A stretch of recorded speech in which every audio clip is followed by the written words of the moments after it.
Greetings, ladies and gents, and welcome to this latest episode of Tales from Outer Space, taken from the subreddit HFY. The links to all the stories will be down below, and as always, I hope that you enjoy. And if you do, please consider subscribing. Story number 1. Humans are to be feared, written by Arid Sandstorm. Humans are to be feared, went the joke, mocking repetitions made by both human and alien mouths, the statement made by the leader of a pro-human organization shortly after humanity's inclusion into the intergalactic civilization. Said organization was soon dismantled by Terran and galactic police forces for a trio of terror attacks against alien civilian centers, its name and the likeness of its leader forgotten soon after. The mocking repetitions of the phrase after the said attacks, however.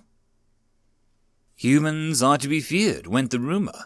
Whispered warnings spoke in seedy bars and private hives, accompanied by stories of trying to accost seemingly defenseless Terran fighters and caravans, only to be sent limping away with a couple of tons lighter, or after having witnessed doomed Terran freighters send their vessels careening into the attackers on suicidal ramming missions, just to allow their fellows to escape, or even of how the freighter personnel had military-grade weapons and armors and fought like trained, if rookie, soldiers.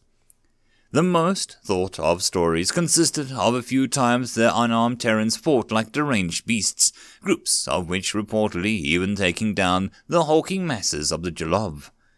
Pirate Jalov losses were attributed to ship-to-ship or small arms combat. Humans are to be feared, breathed the Zotan Planetary Regional Administrator. Fires raged in front of him as death filled the streets. Everywhere his four eyes could see, he saw the once docile, obedient slaves of his industrial region fighting tooth and nail against the security forces. Security forces that had been small to begin with when looked at the slave and sec officer ratio, but had ruled the mass of slaves through equal application of fear and forced reliance. All that changed when the new shipment of slaves had come in. At that time, he had suggested off the introduction of Terran slaves to his region. He had blamed the leader of his security forces when the first signs of a rebellion came up. Now, the experienced officer lay in a fresh grave, having been sentenced to a firing squad not a day prior for failing to stop the slaves from sabotaging one of the weapons plants. The Zooton administrator regretted thinking so little of the Terran slaves as he was shuttled into his evac shuttle by his personal guards.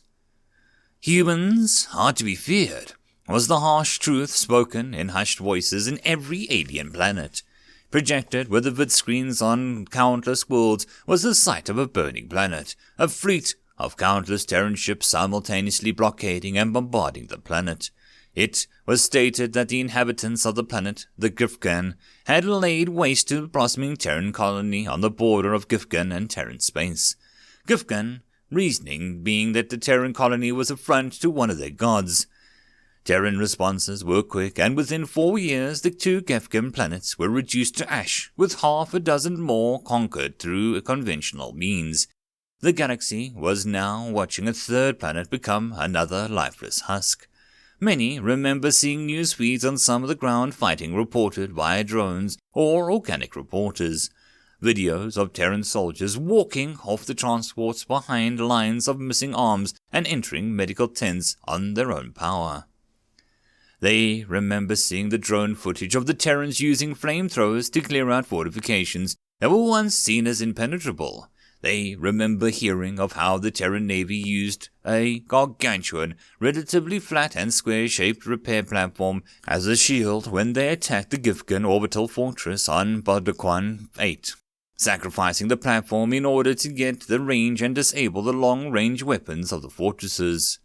They remembered seeing the Terran's friends, seen as friendly, peace-loving people, leave for Terran space with the deep hatred burning in their eyes, even as they were smiling and saying goodbyes. They will remember seeing the same friend return, some with cybernetic limbs and heavy scarring, and return to their daily peaceful lives as if nothing had happened. They will see them saddened when they treat them with fear, or at work or in public. We don't want to be feared, went the memories of Major Ryan Fredericks of the Terran Marines. We simply want to be left alone. End of story number 1. Story number 2. We Won, written by the worst internet user. So, I understand you've been a cybernetic sleep since 2060. That is correct. Well, I guess it's my job to tell you what has happened in the last 400 years. I guess it is. So basically, in 2103, we made our first contact with alien life. Were they friendly? No, they decided to declare war instantly. They were really imperialist and had already conquered a few galaxies already. Oh dear. Do they control the Earth now? We won. What? We won. It's not that hard to understand. After pushing through all 500 billion of their galaxies, we blew up their home world and won the war. But how? We won. But how did we win? We blew up their home world. But how did we even get to their home world? I already told you. No, I mean, how did we beat their army with what must have been a huge technological gap? We reverse engineered their technology. How would they make a difference if they have galaxies of populations to work from? Well, like most of them were slaves. That's a multi-billion galaxy empire we are talking about. I'm pretty sure that they had industrialized at some point. Yeah, but they're evil. I guess that does make sense. I am also here to inform you that you have no living descendants. How? I donated sperm to the bank every day. Earth lost 99% of its population. What? Yeah, I know it's shocking. How the hell did we win with only like 100,000 people left?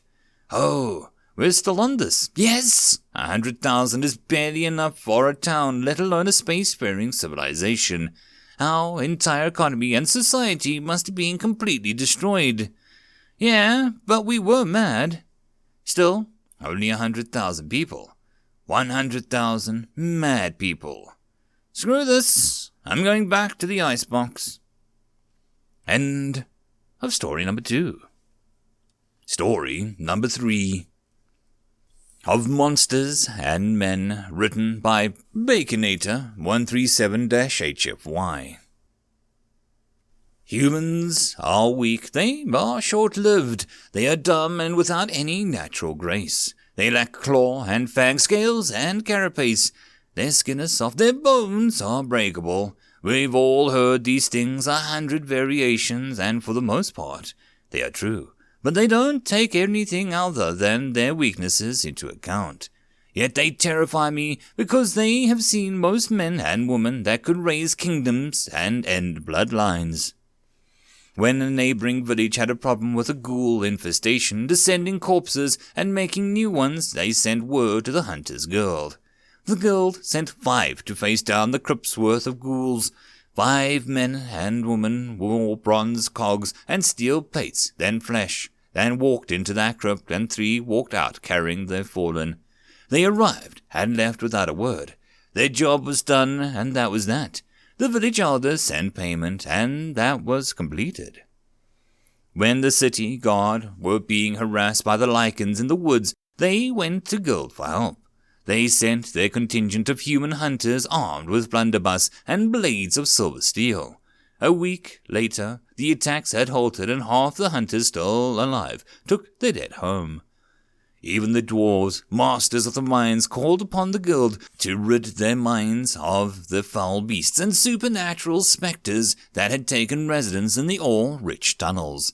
Most surprising of all, though, was when the High Elven King himself went to the guild for help. A being once so proud to come to a mere weak humans for help when a rift in the abyss had opened up and flooded his once so pristine lands with horrors of other worlds. They pushed the foul beasts back into the abyss and whence they came, leaving a trail of bodies in their wake. Monstrosities and hunters alike littered the land. Answer me this, though, men. Have you ever heard of an elven or even a dragonborn hunters? Has not one of ye heard of the non-human hunters? The guild accepts any that will join, but it's only ever humans that do. They're the most dangerous of us all. Sever an elf's limb and they'll die before much can be done. Sever a hunter's limb and they will bolt a new one of blood and steam to take its place. Break a dwarf's bones and they'll never heal quite right. Snap a human's femur in half and they'll be running again within a year. Hex a gnome and he'll descend into madness, but hex a man, and you only harden his resolve. I asked one of them why they did it after he and his compatriots had saved myself and my crew from the basilisk. He fixed me with a clockwork eye, shrugged, and said that their hazard pay would be enough to give his kids an education with only a few more hunts. Tell anyone other than a human to hunt monsters that could rend them from limb for money and they'd look at you as though you were insane. But humans are a different beast from the lot of us. If I didn't know better, I'd swear they had monster blood in them as well. The only thing scarier than a monster is the monster you sent to kill them. End of story. I hope that you enjoyed, and if you did, please consider subscribing. If you wish to support the author, there is a link to the original story, so pop over there and give him your support. If you wish to support this channel, however, there are a few ways to do so. The best and easiest would be to share this video with other people, as well as liking, subscribing, and leaving a comment. All of these things tell the algorithm that this channel is at least vaguely interesting, and that may share it with other people. If you wish to support the channel in some other manner, watching my other videos would also help tremendously. Or, if you really like, there is a link down below to leave a tip, or to join the Patreon. Any and all support is very much appreciated. And I hope that you all have a good one until the next time, and I'll see you then. Cheers.